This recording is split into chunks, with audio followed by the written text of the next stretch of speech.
Rain drummed on the roof of our old Ford as if trying to break inside. I was driving along the nighttime M10 highway, returning from a business trip. It was 2:17 a.m., and apart from the occasional headlights of oncoming trucks, there was impenetrable darkness all around. My wife had called 2 hours earlier. I told her I'd be home by 4. Suddenly, the navigator began to flicker. GPS signal lost. Continue for 15 kilometers until signal is restored. I chuckled. This happens sometimes on this forested stretch. I remembered a colleague mentioning that cell service sometimes drops out here, but I hadn't paid it much mind. A few kilometers later, I noticed a car ahead, maintaining the same speed. Red taillights glimmered through the curtain of rain. I don't know why, but that car, a dirty beige vintage Volga, made me uneasy. I slowed down to fall back, but the Volga slowed too. I sped up and it did the same, keeping a constant distance of about 50 meters. Tension grew with each passing minute. Suddenly, the Volga swerved sharply onto the shoulder and stopped. As I drove past, I caught a glimpse of the driver, a man around 40, staring straight ahead without turning his head. His face looked strangely still. I sighed with relief, leaving the car behind. But 5 minutes later, those same red lights reappeared in my rearview mirror. The Volga was back, again maintaining the same distance. My heart began to race. I grabbed my phone, no signal. I tried the radio, only static. Suddenly, the navigator came back to life and displayed, "Turn right in 200 meters." This was strange. I didn't remember any turns here, just a straight stretch of road. But I was so desperate to escape that Volga that when I saw a narrow asphalt road disappearing into the forest, I turned onto it. The road was in terrible condition. I drove slowly, stalling repeatedly in the potholes. After a few minutes, I checked the mirror and froze. The Volga had turned too and was following me. Panic began to take hold. I pressed the gas, the car bounced over the bumps. Suddenly, the road ended at an old, derelict building, what looked like a Soviet-era roadside cafe. I turned off the engine. The Volga stopped about 20 meters behind. Its headlights went out. We sat in darkness for several minutes that felt like an eternity. Unexpectedly, the driver got out of the Volga. He walked slowly toward my car. In the moonlight breaking through the rain clouds, I could see he wore an old-fashioned trench coat and was holding something in his hand. I locked the doors. The man approached the passenger window and knocked with his knuckles. I didn't move, trying not to breathe. He knocked again, more insistently. Then he leaned in and pressed his face against the glass. His eyes were unnaturally wide, and his mouth was stretched into a smile that didn't reach his eyes. He raised his hand and showed me what he was holding, rusted, old license plates. "Yours," he seemed to say soundlessly. At that moment, I started the car and reversed sharply. The Volga was behind me, but I managed to swerve around it, crashing through bushes. I sped back down the same road without looking back. When I reached the highway, the Volga was nowhere in sight. I drove home, trembling all over. My phone regained signal. My wife called, but I didn't answer. I couldn't speak. At home, just before dawn, I got out of the car and froze. The front license plate on my car wasn't mine. It was an old, rusty plate, exactly like the one that man had been holding. I tore it off and threw it in the garage, deciding to deal with it in the morning. That night, I dreamed I was driving down an endless road with that same face constantly reflected in the mirror. In the morning, I checked the navigator's history. The record of the turn onto the forest road was gone, as if I had never turned off. But the most terrifying discovery came when I went to the traffic police to get new plates. A database check revealed that the rusty plate belonged to a Volga that had been in an accident on that exact stretch of the M10 exactly 15 years earlier. The driver and passenger had died. The accident happened at 2:17 a.m. The police officer, an older man, looked at me and said, Strange, but a similar case happened about 5 years ago.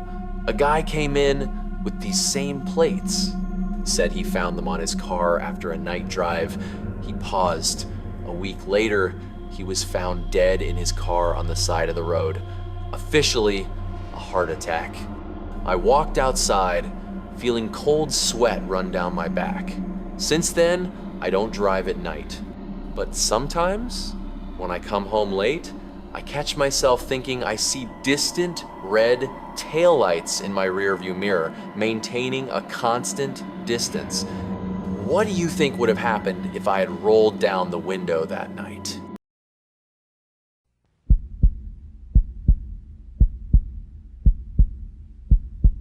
Lena had always been afraid of driving at night, especially on this old highway skirting the forest on the northern edge of the region. The road was desolate, one lane in each direction, unlit, with strange dead zones where even the radio fell silent. But she had to reach her dying mother in the neighboring city. There was no one else. Around midnight, she was passing the most remote stretch when her headlights pulled a figure from the darkness on the shoulder. A man stood with his back to the road, completely motionless, in a dark cloak.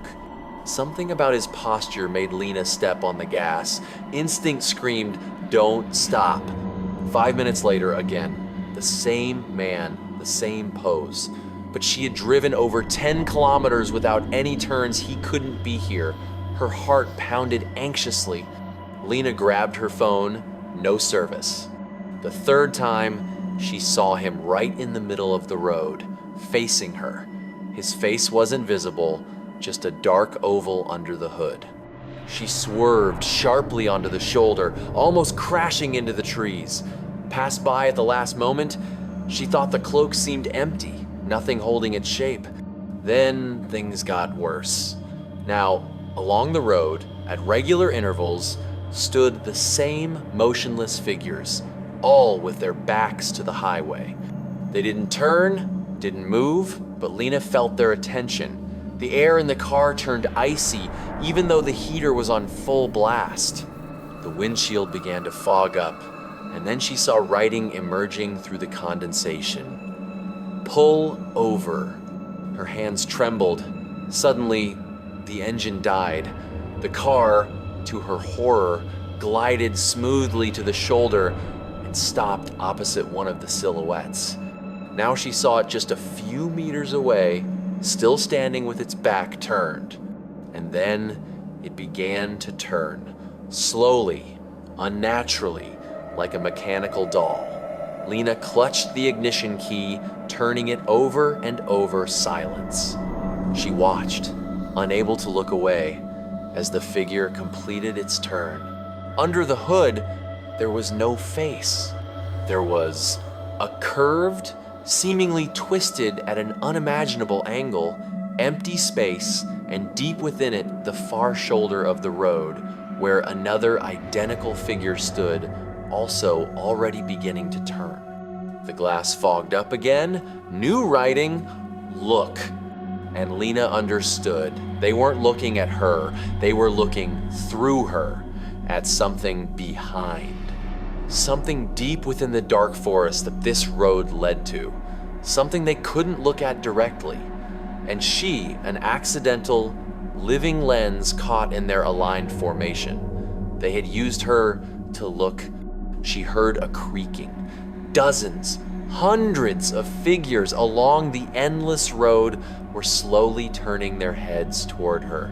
The empty hoods were now aimed at her. And from the depths of each one came a whisper, merging into a single word, "Thank you." The car started by itself. The headlights illuminated the empty road. The figures were gone. But in the rearview mirror, Lena saw an empty, dark cloak slowly folding, taking on a human shape on the back seat behind her. Paramedics found her at dawn, standing in the middle of the road in her pajamas, barefoot, with a wild look in her eyes.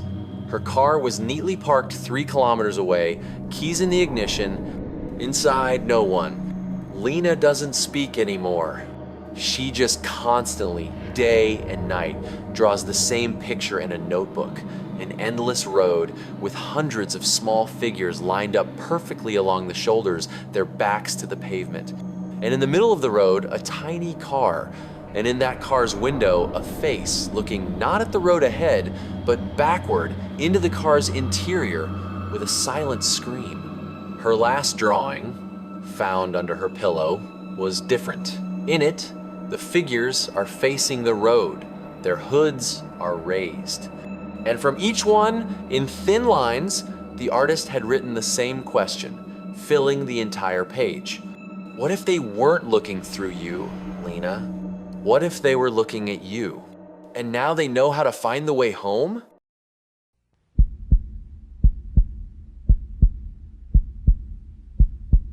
Mark turned the key in the ignition, and the engine of his old Ford grumbled reluctantly.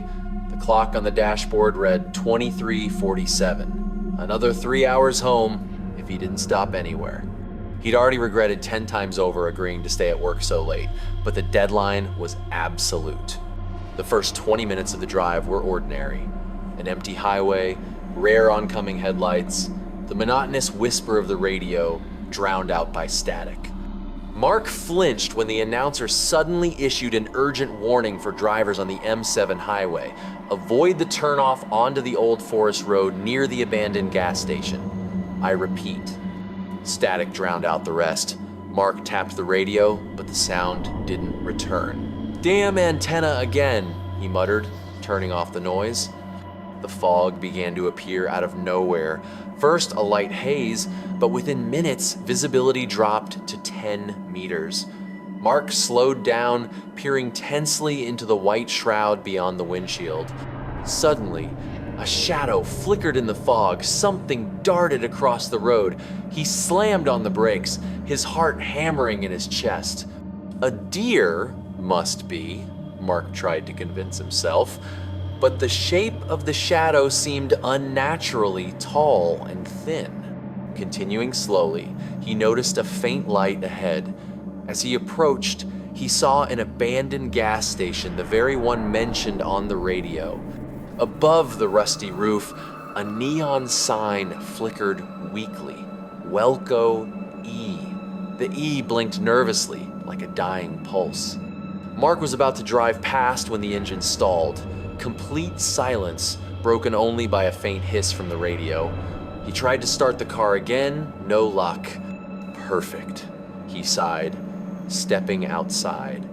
The fog was so thick, it felt almost like a physical barrier. The air smelled of rotten leaves and something metallic, like old coins.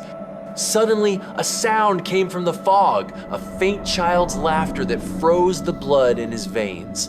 Mark spun around, but there was no one there. Then he heard footsteps, slow, irregular, as if something was dragging across the asphalt.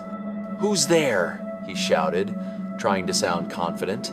No answer came, but the footsteps stopped. Mark decided to check if he could diagnose the car's problem himself. Popping the hood, he shone his phone's flashlight on the engine. Suddenly, the screen went dark, and the flashlight began to flicker. That's when he saw them imprints on the hood. Not human, but too long, with unnaturally bent fingers, as if something with huge claws had leaned on the car, watching him. The laughter came from the fog again, now closer.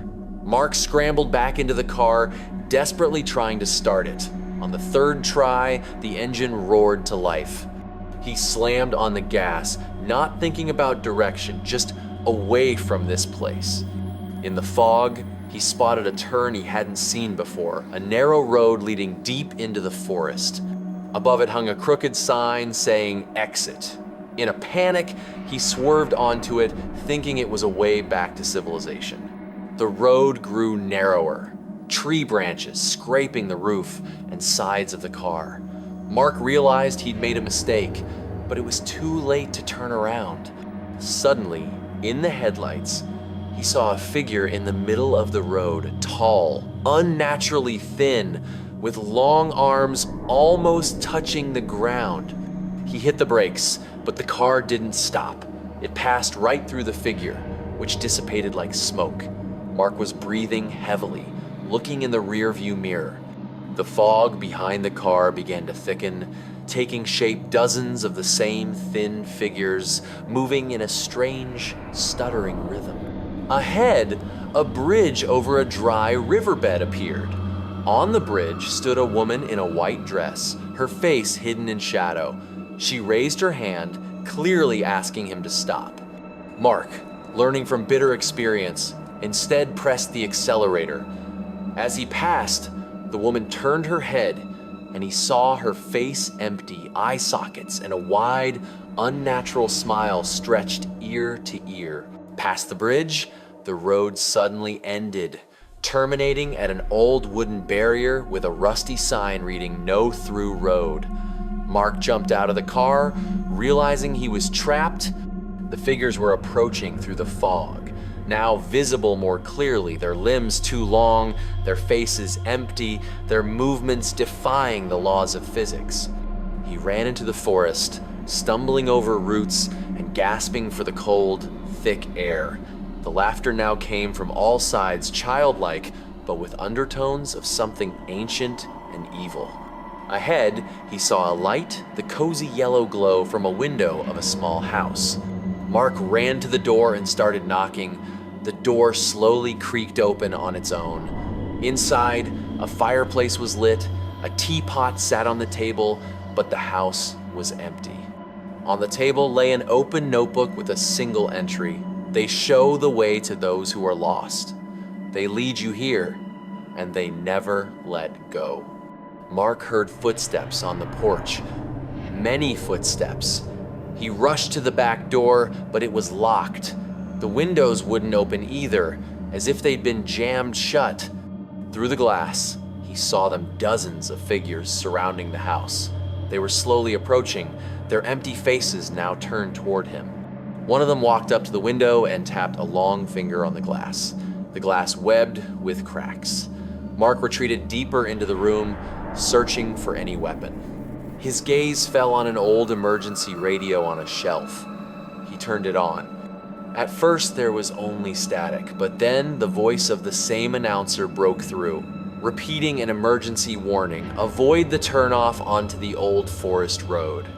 If you are already there, do not leave your vehicle. Do not succumb to the visions. They mimic sounds to lure you out. If you have already exited, the voice was swallowed by static again. The window glass shattered. A long, bony arm reached inside, clawed fingers searching for prey. Mark screamed as cold fingers gripped his arm. He tried to pull away, but the strength was inhuman. The last thing he saw was an empty face with a wide smile drawing near, and dozens of similar figures entering the house. You're driving late at night on an empty highway. Suddenly, the radio crackles to life through the static, and a voice says, "If you are hearing this message, check the back seat. Now it will be too late later." You slowly turn your head and see in the rearview mirror a dark silhouette that wasn't there a second ago. And what do you see in your mirror?